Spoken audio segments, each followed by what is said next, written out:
जी आपसे बात शुरू करूंगा फिर राजनीतिक लोगों के पास जाऊंगा। कांग्रेस प्रेसिडेंट ने कहा कि अगर राजनीति करनी है तो सफेद पहनिए, भगवा पहन के सियासत नहीं करो, बाहर जाओ। सियासत में कौन से रंग का कपड़ा पहनिए ये कांग्रेस तय करेगी। ये कोई संविधान सभा में तो पारित हुआ नहीं था प्रस्ताव। बयान की जो आप कोट कर रहे हैं, खड़गे जी का भी मैंने बाइट सुनी है।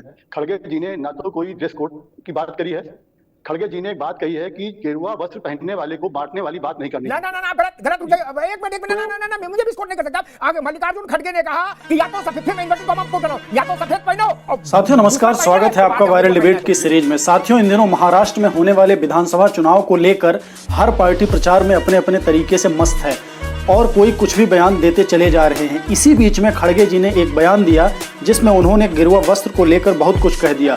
उनका मानना था ये कि गेरुआ वस्त्र पहनने वाले लोग राजनीति में नहीं आ सकते हैं, जबकि खड़गे जी को ये सोचना चाहिए कि इतने अपराधी, इतने कुकर्म करने वाले लोग भी यदि राजनीति में आ रहे हैं, संसद भवन में जा रहे हैं, तो गेरुआ वस्त्र पहनने वाला राजनीति में क्यों नहीं आ सकता। और फिर कौन सा नेता किस तरह का वस्त्र पहनेगा ये डिसाइड करने वाले खड़गे जी कौन होते हैं। ये बयान कांग्रेस के लिए एक गले की फांस बन गया है और उनसे ना तो निगलते बन रहा ना उगलते ही बन रहा है। तो साथियों इसी मुद्दे को लेकर आज की डिबेट है जो बड़ी ही मजेदार और शानदार होने वाली है। आप डिबेट को देखिएगा और साथियों यदि आपने चैनल को अभी तक सब्सक्राइब नहीं किया है तो चैनल को सब्सक्राइब कर लीजिएगा और वीडियो को लाइक कर दीजिए। तो चलिए दोस्तों हम लोग आज की डिबेट को बिना देरी किए सुनना शुरू करते हैं। पिक्चर चालू करो बे। साधु के बेस में रहते हैं लेकिन अच्छे पॉलिटिशियंस बन गए हैं, चीफ मिनिस्टर भी बने हैं और उनका गेरुआ कपड़े पहनते हैं और सर पे बाल भी नहीं रखते। तो ऐसे एक नेता है जो बीजेपी ने पैदा किए। ठीक है कि हम उससे कोई, मैं ये कह रहा हूं उनको, बीजेपी को, या तो सफेद कपड़े डाल, या तो सन्यासी कपड़े डालते हो, गेरुआ डालते हो, पॉलिटिक्स से बाहर हो जाओ। अरे कहना क्या चाहते हो? उसकी पवित्रता क्या रही? एक तरफ गेरुआ कपड़े डालते हो, जज साहब आपको पूछ रहा हूं, एक तरफ गेरुआ कपड़े डालते हो, दूसरों को उपदेश करते हो, बटेंगे तो कटेंगे बोलते हो। श्री मल्लिकार्जुन खड़गे जी अनावश्यक रूप से मेरे ऊपर लाल पीले हो रहे हैं, गुस्से में। खड़गे जी मेरे ऊपर गुस्सा मत करिए, मैं तो आपकी उम्र का सम्मान करता हूं। आपको गुस्सा करना है तो निजाम पर करिए, हैदराबाद के निजाम को।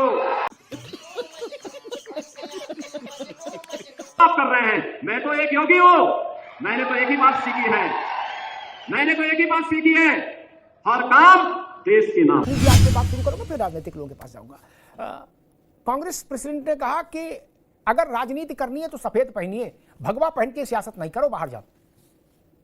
सियासत में कौन से रंग का कपड़ा पहनने ये कांग्रेस तय करेगी। ये कोई संविधान सभा में तो पारित हुआ नहीं था प्रस्ताव। मनीष जी। प्रताप जी, ऐसा लग रहा है कि विपक्ष या सत्ता दोनों ही मूल मुद्दे से भटक रहे हैं। मुद्दे कहां है और कहां चल रहे हैं, इसका एक स्पष्ट तर्क यह है कि अगर आज भाजपा की सरकार या एकनाथ शिंदे की सरकार महाराष्ट्र में है तो वो रेलिवेंट मुद्दे उठाए ही नहीं जा रहे। होना क्या चाहिए कि मराठा आरक्षण पर क्या होगा, ठीक है, एमएसपी का जो नारा आप पूरे देश में लगा रहे थे, उस एमएसपी की बात क्यों नहीं हो रही भाई? इसका मतलब तो है महात्मा गांधी तो कपड़े नहीं पहनते थे, उनके बारे में कांग्रेस क्या सोचती होगी, या जो राजा महाराजाओं के कपड़े पहनते हैं उनके बारे में कांग्रेस क्या कहती है। ये मजे की बात है, ये वही खड़गे साहब हैं जिनके परिवार के लोग या जिनके दक्षिण में लोग कहते थे कि सनातन तो ये बीमारी है या ये है। तो कहीं ना कहीं भगवा के नाम पर हिंदुत्व को टारगेट करना और हिंदुत्व को टारगेट करके मुस्लिम वोटरों को एकजुट कर लेना, अगर ऐसा प्रयास खड़गे साहब कर रहे हैं तो ये देश के लिए बड़ा खतरा है, ये देश की राजनीति के लिए बड़ा नुकसानदायक है। सत्ता कांग्रेस को मिलेगी, भाजपा को मिलेगी या कौन से गठबंधन को मिलेगी नहीं पता, लेकिन ये बहुत खतरनाक बात है। ठीक पद्मश्री। विवेक जी, ये बात हजम नहीं हुई कि पता है बड़े बूढ़े नेता हैं खड़गे जी, लड़के बोले समझ में आता है, इतने बड़े बूढ़े होके वो कह रहे कि ना सफेद पहनो तो राजनीति करो, तो बाहर जाओ। ये बात समझ नहीं आई। और योगी आदित्यनाथ ना पहले व्यक्ति है ना अंतिम व्यक्ति है भारत में जो विधायिका में आए हैं चुनकर जनता से गेरुए वस्त्र के साथ। बहुत पुराना इतिहास है विधानसभाओं का और संसद का। विवेक जी, ये कांग्रेस कैसे तय करेगी कि भाई ये कलर अलाउड है, ये अलाउड नहीं है? विवेक जी। जी, कांग्रेस ने संविधान का आदर किया, संविधान की रक्षा के लिए कृत संकल्पित है और उसका नतीजा जनता ने 4 जून को सुनाया। खड़गे जी के बयान की जो आप कोट कर रहे हैं, खड़गे जी का भी मैंने बाइट सुनी है। खड़गे जी ने ना तो कोई ड्रेस कोड की बात करी है, खड़गे जी ने एक बात कही है कि गेरुआ वस्त्र पहनने वाले को बांटने वाली बात नहीं करनी। ना ना ना ना, आप गलत रुक जाइए। अब एक मिनट ना ना ना ना, मैं मुझे भी कोट नहीं कर सकता। आगे मल्लिकार्जुन खड़गे ने कहा कि या तो सफेद, फिर मैं इन्वर्टेड कॉमा कोट कर रहा हूं, या तो सफेद पहनो और दूसरा पहनना है तो बाहर जाओ, गेरुआ पहनना है तो। जी नहीं जी जी, ये उन्होंने कहा सफेद पहने या फिर गेरुआ वस्त्र पहन के वो बांटने की बात जो करते हैं, उस पर उन्होंने बात कही। एक मिनट में रोकूंगा, माफ करिए विवेक भाई, आप दो चीजों को जो बाद में कहा उसको पहले घुसाने की कोशिश मत करो, वो घुस नहीं पाएगा क्योंकि अमर हो गई बात। जो बात बोली खड़गे ने वो रिकॉर्ड हो गई, मैं फिर दोहरा देता ताकि आप भी इसको समझ ले। खड़गे ने कहा या तो सफेद पहनो और अगर गेरुआ पहनना तो बाहर जाओ। उसके बाद जो आप बात बोले वो बोली, देखिए बाहर जाने की बका। अरे एक मिनट भाई दादा, खड़गे कौन होते हैं जो ये तय करेंगे कि गेरुआ पहनने वाला बाहर जाए, सफेद पहनने वाला अंदर आए? वो कैसे तय करेंगे? बिल्कुल नहीं, इस देश में कोई तय नहीं कर सकता, ये व्यक्ति विशेष किसी पार्टी का अध्यक्ष हो। अमिताभ जी, उनका कहने का आशय था कि गेरुआ वस्त्र पहन के, उन्होंने बाद ही कहा चलिए, लेकिन जो बटने की बात करता है वो संत की बात नहीं है।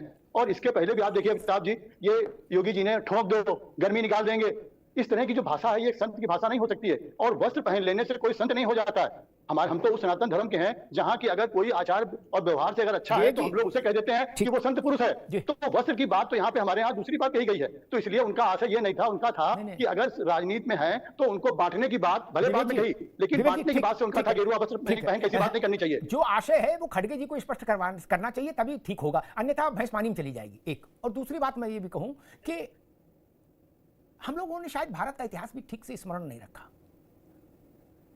बड़ी हल्ला मच रही है, कुछ सपा वाले भी हल्ला मचा रहे हैं, कांग्रेस वाले भी मचा रहे हैं कि जी कैसी बात बोल दी, बटेंगे तो कटेंगे।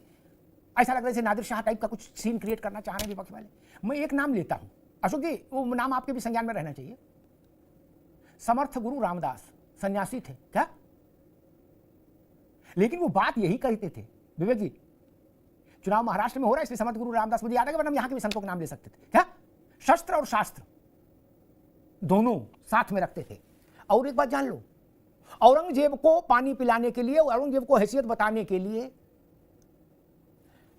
पश्चिमी उत्तर प्रदेश आए थे समर्थ गुरु रामदास, और जाटों की एक बड़ी महासभा को उन्होंने उत्प्रेरित किया था कि कमर कसो और मुगलों पर टूट पड़ो, और जब तक बिल्कुल सफाया न कर दो तब तक मत रुकना। और गंगा जल से संकल्प कराया था। वो संत नहीं थे। खड़गे जी होते तो उनको भी खारिज कर देते। गजब बात करते हो। खड़गे होते तो समर्थ गुरु रामदास को भी खारिज कर देते। आप महाराष्ट्र में चुनाव है, कांग्रेस बोलते कि समर्थ गुरु रामदास को हम खारिज करते, शिवाजी के गुरु को। उन्होंने ही शिवाजी पैदा किया भाई मेरे। उन्होंने कभी ये नहीं कहा नमो नारायण नमो नारायण नमो नारायण, बच्चा मौज करो, आनंद करो, कल्याण हो, सबका कल्याण हो, रसगुल्ले खाओ। नो, उन्होंने कहा शीश काटकर हाथ पर रखो, ये भारत के लिए बलिदान करने का समय। साथियों, आपने पूरी डिबेट देखी और निश्चित ही आपको यह डिबेट बड़ी पसंद आई होगी, और आप इस डिबेट के विषय में अपनी क्या राय रखते हैं। साथियों, यदि गेरुआ वस्त्र पहनने वाला राजनीति में आता है तो मुझे लगता है कि वह राजनीति को स्वच्छ तरीके से करने की कोशिश करेगा। आप इस विषय में अपनी क्या राय रखते हैं कमेंट बॉक्स में जरूर बताइएगा। और यदि आपने अभी तक चैनल को सब्सक्राइब नहीं किया है तो चैनल को सब्सक्राइब कर लीजिए, एक प्यारा सा कमेंट छोड़ दीजिए और वीडियो को लाइक कर दीजिए। चलिए दोस्तों, हम लोग मिलते हैं एक और ऐसे अगले वीडियो पर। तब तक के लिए नमस्कार, जय हिंद, जय श्री राम।